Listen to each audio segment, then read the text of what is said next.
Now to special education. The state impaneled a task force for improving special education for public school students. But instead of improving special education, one task force member says the final report focused on cutting costs, not cost effectiveness.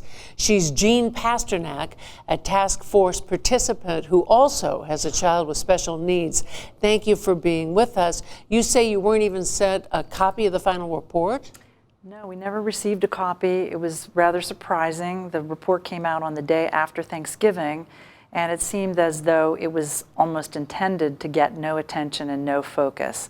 And the fact that we did not receive a copy was rather alarming, to say the least. You did ultimately get a copy by hook or crook, and you say it didn't reflect the parents' concerns. What in the public hearings were the parents' concerns?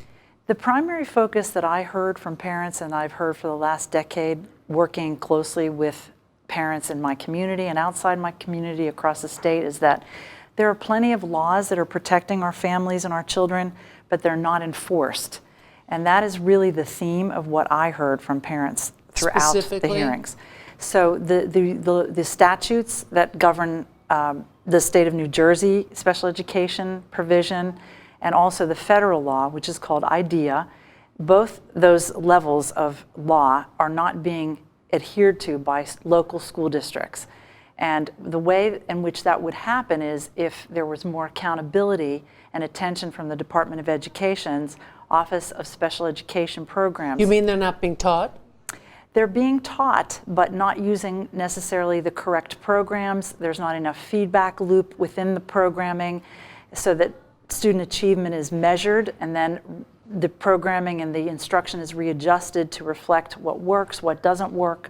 This is where the problems occur. So if you look at the achievement data, you can see in there that more than half of the students are not achieving proficiency based on state standardized testing.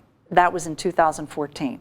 To me, that's a travesty. Why would we not be able to at least get an average or a proficient level for all our students? Was there anything positive in the report? There were very many things that I felt were positive, but they were old news. These are things that previous task force had touched on, had gone even into more depth on, but none of these things had been implemented. And that's the disappointment that I had. We started off looking at the old task force reports, the New Jersey Reading Task Force that had occurred a couple of years earlier. They had some excellent recommendations, and in fact, some of those turned into law, recent law for dyslexic students, but they're not complete. Are parents and teachers on the same page? What do you think needs to be done? I think that's exactly the point. Parents and teachers really are on the same page. We know our kids. They are spending all day with our children. If we could work together and really drive this machine, we would be so much better off. But for so many reasons, parents are afraid to speak out, and certainly teachers are fearful of their jobs, retaliation.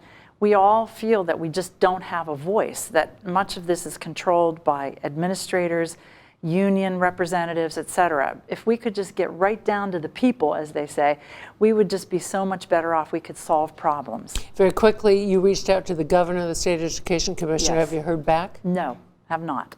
We wrote a letter directly and have not heard anything back. Thank you, Jean Pasternak. Thank you.